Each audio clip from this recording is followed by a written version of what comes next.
Praise the Lord. Greetings to you all in the name of our Lord and Savior Jesus Christ. Today's Bible verse, 1 Chronicles chapter 19 verse 13. Be strong and courageous. Let's fight hard for our people and for the cities of our God, and may the Lord's will be done. ಮೊದಲನೇ ಪೂರ್ವಕಾಲ ವೃತ್ತಾಂತ 19ನೇ ಅಧ್ಯಾಯ 13ನೇ ವಚನ. ಧೈರ್ಯದಿಂದಿರು, ನಮ್ಮ ಜನರಿಗೋಸ್ಕರವೂ ನಮ್ಮ ಪಟ್ಟಣಗಳಿಗೋಸ್ಕರವೂ ನಮ್ಮ ಪೌರುಷವನ್ನು ತೋರಿಸೋಣ. ಯೆಹೋವನು ತನಗೆ ಸರಿಕಾಣುವಂಥದ್ದನ್ನು ಮಾಡಲಿ.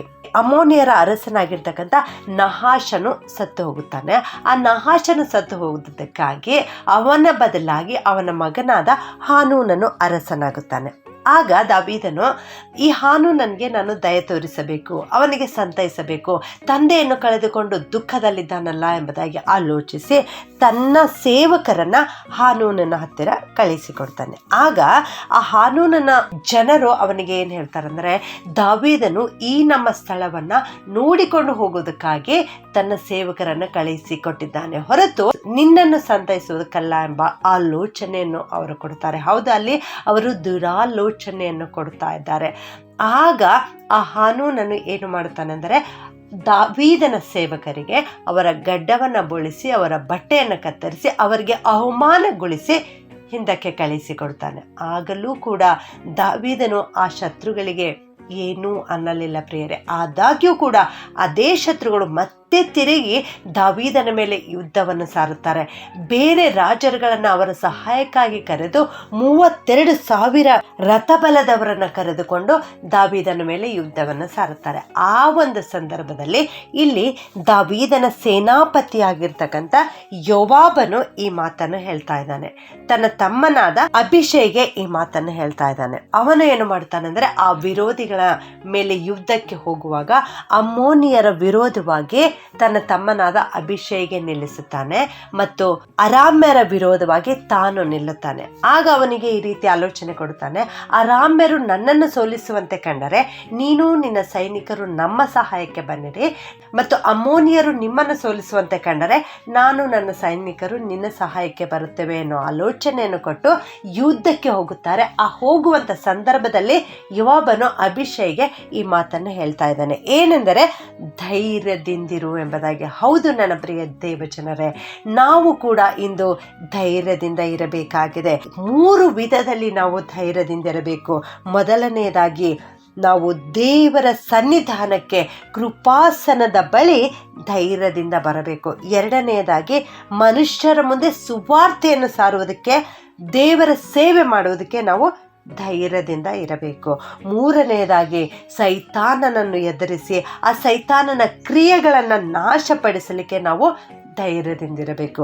ಹೌದು, ಇಲ್ಲಿ ಅವನು ಹೇಳ್ತಾ ಇದ್ದಾನೆ ಧೈರ್ಯದಿಂದಿರು ಎಂಬುದಾಗಿ. ಮತ್ತು ಹಾಗೆಯೇ ಮುಂದುವರಿಸಿ, ನಮ್ಮ ಜನರಿಗೋಸ್ಕರ, ನಮ್ಮ ಪಟ್ಟಣಗಳಿಗೋಸ್ಕರ ನಮ್ಮ ಪೌರುಷವನ್ನು ತೋರಿಸೋಣ, ಅಂದರೆ ಯುದ್ಧವನ್ನು ಮಾಡೋಣ ಎಂಬುದಾಗಿ ಹೇಳ್ತಾ ಇದ್ದಾರೆ. ಹೌದು ನನ್ನ ಪ್ರಿಯ ದೇವಜನರೇ, ಇಂದು ಅನೇಕರಿಗೆ ಕ್ರಿಸ್ತನ ಬಗ್ಗೆ ಗೊತ್ತಿಲ್ಲ. ಕ್ರಿಸ್ತನ ಬಗ್ಗೆ ಗೊತ್ತಿಲ್ಲದೆ ಅವರು ನಾಶವಾಗ್ತಾ ಇದ್ದಾರೆ. ಅಂಥ ಜನರಿಗೆ ನಾವು ಸುವಾರ್ತೆಯನ್ನು ಸಾರುವುದಕ್ಕಾಗಿ ಧೈರ್ಯದಿಂದ ಇರಬೇಕು. ನಾವು ಯುದ್ಧವನ್ನು ಮಾಡುವುದಕ್ಕೆ ಧೈರ್ಯದಿಂದ ಇರಬೇಕು. ನಾವು ಯುದ್ಧ ಮಾಡುವುದು ಮನುಷ್ಯ ಮಾತ್ರದವರ ಸಂಗಡವಲ್ಲ ಎಂಬುದಾಗಿ ಎಫೆಸ 6ನೇ ಅಧ್ಯಾಯದಲ್ಲಿ ನಾವು ನೋಡುತ್ತೇವೆ. ನಾವು ಯುದ್ಧ ಮಾಡುವುದು ರಾಜತ್ವಗಳ ಮೇಲೆಯೂ, ಅಧಿಕಾರಗಳ ಮೇಲೆಯೂ, ಈ ಅಂಧಕಾರದ ಲೋಕಾಧಿಪತಿಗಳ ಮೇಲೆಯೂ, ಆಕಾಶ ಮಂಡಲದಲ್ಲಿರುವ ದುರಾತ್ಮಗಳ ಸೇನೆಯ ಮೇಲೆಯೂ ನಾವು ಹೋರಾಡಬೇಕಾಗಿದೆ. ಆದ್ದರಿಂದ ನಾವು ಧೈರ್ಯದಿಂದಿರಬೇಕು ಪ್ರಿಯರೇ. ನೀತಿವಂತರು ಸಿಂಹದಂತೆ ಧೈರ್ಯಶಾಲಿಗಳಾಗಿರುವರು. ನೀನು ನೀತಿವಂತಿಕೆಯ ಜೀವನವನ್ನು, ಪರಿಶುದ್ಧವಾದ ಜೀವನವನ್ನು ಜೀವಿಸುತ್ತಾ ಇರುವುದಾದರೆ ನೀನು ಧೈರ್ಯದಿಂದಿರಲಿಕ್ಕೆ ಸಾಧ್ಯವಾಗುತ್ತದೆ. ನೀನು ಯುದ್ಧ ಮಾಡಲಿಕ್ಕೆ ಸಾಧ್ಯವಾಗುತ್ತದೆ. ಕ್ರಿಸ್ತನ ಸುವಾರ್ತೆಯನ್ನು ಸಾರಲಿಕ್ಕೆ ಸಾಧ್ಯವಾಗುತ್ತದೆ. ಆಗ ದೇವರು ನಿನ್ನ ಸಹಾಯಕ್ಕೆ ಬರ್ತಾರೆ. ಹಾಗೆ ಮುಂದುವರಿಸಿ ಅವನು ಹೇಳ್ತಾನೆ, ಯೆಹೋವನು ತನಗೆ ಸರಿ ಕಾಣುವಂಥದ್ದನ್ನು ಮಾಡಲಿ ಎಂಬುದಾಗಿ. ಹೌದು, ಅವರು ಧೈರ್ಯದಿಂದ ತನ್ನ ಜನರಿಗೋಸ್ಕರ, ತನ್ನ ಪಟ್ಟಣಗಳಿಗೋಸ್ಕರ ಯುದ್ಧ ಮಾಡುವಾಗ ದೇವರು ಅವರ ಸಹಾಯಕ್ಕೆ ಬಂದು ಆ ಶತ್ರುಗಳು ಓಡಿ ಹೋಗುವಂತೆ ಮಾಡುತ್ತಾರೆ. ನನ್ನ ಪ್ರಿಯ ದೇವಜನರೇ, ನೀವು ಇಂದಿನಿಂದ ಧೈರ್ಯದಿಂದಿರ್ರಿ. ಕ್ರಿಸ್ತನಿಗಾಗಿ, ಕ್ರಿಸ್ತನ ಸೇವೆ ಮಾಡಲಿಕ್ಕೆ ಮನಸ್ಸು ಮಾಡಿರಿ. ಸೈತಾನನೊಡನೆ ಹೋರಾಟ ಮಾಡಲಿಕ್ಕೆ ಮನಸ್ಸು ಮಾಡಿರಿ, ಸೈತಾನನ ಕ್ರಿಯೆಗಳನ್ನು ನಾಶ ಮಾಡಲಿಕ್ಕೆ ಮನಸ್ಸು ಮಾಡಿರಿ. ಆಗ ದೇವರು ನಿನ್ನ ಸಹಾಯಕ್ಕೆ ಬಂದು ಆ ಶತ್ರುಗಳನ್ನು, ಆ ಸೈನ್ಯವನ್ನು, ಆ ದುರಾತ್ಮಗಳ ಸೈನ್ಯವನ್ನು ಓಡಿಸಿ ಬಿಡುತ್ತಾರೆ. ನೀನು ಪರಿಶುದ್ಧತೆಯ ಜೀವನವನ್ನು ಜೀವಿಸಬೇಕಾದ್ರೆ ನಿನ್ನ ದೇಹದೊಂದಿಗೆ ನೀನು ಹೋರಾಟ ಮಾಡಬೇಕಾಗಿದೆ. ಯಾವ ಒಂದು ಪಾಪ ಕೃತ್ಯಗಳನ್ನು ಮಾಡದಂತೆ ನಿನ್ನ ದೇಹದೊಂದಿಗೆ, ನಿನ್ನ ಇಂದ್ರಿಯಗಳೊಂದಿಗೆ ನೀನು ಹೋರಾಟ ಮಾಡಬೇಕು. ನಿನ್ನನ್ನು ನೀನು ಸಂಪೂರ್ಣವಾಗಿ ಕ್ರಿಸ್ತನಿಗೆ ಒಪ್ಪಿಸಿಬಿಟ್ಟು ನೀತಿವಂತಿಕೆಯ ಜೀವನವನ್ನು ಜೀವಿಸು, ಪರಿಶುದ್ಧವಾದ ಜೀವನವನ್ನು ಜೀವಿಸು. ಆಗ ದೇವರು ನಿನ್ನ ಸಹಾಯಕ್ಕೆ ಬರುತ್ತಾರೆ. ಪ್ರಾರ್ಥನೆ ಮಾಡಿಕೊಳ್ಳೋಣ.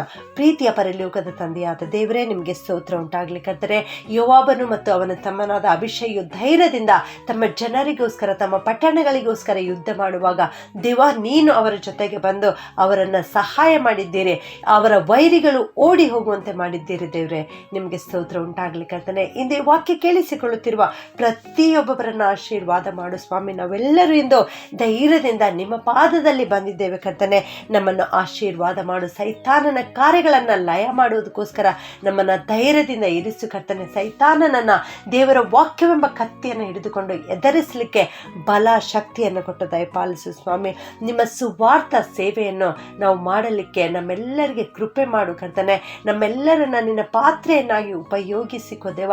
ಬೆಳೆಯು ಬಹಳ, ಕೆಲಸದವರು ಸ್ವಲ್ಪ ಸ್ವಾಮಿ. ಅನೇಕರಿಗೆ ಇನ್ನೂ ನಿನ್ನ ವಾಕ್ಯದ ಬಗ್ಗೆ ಗೊತ್ತಿಲ್ಲ ಕರ್ತನೆ. ಎಲ್ಲ ಕಡೆ ನಿಮ್ಮ ವಾಕ್ಯವನ್ನು ಹಂಚಲಿಕ್ಕಾಗುವಂತೆ ನಮ್ಮೆಲ್ಲರನ್ನ ಉಪಯೋಗಿಸಿಕೊಳ್ಳಬೇಕಾಗಿ ಯೇಸುವಿನ ನಾಮದಲ್ಲಿ ಬೇಡುತ್ತೇನೆ ತಂದೆಯೇ, ಆಮೆನ್.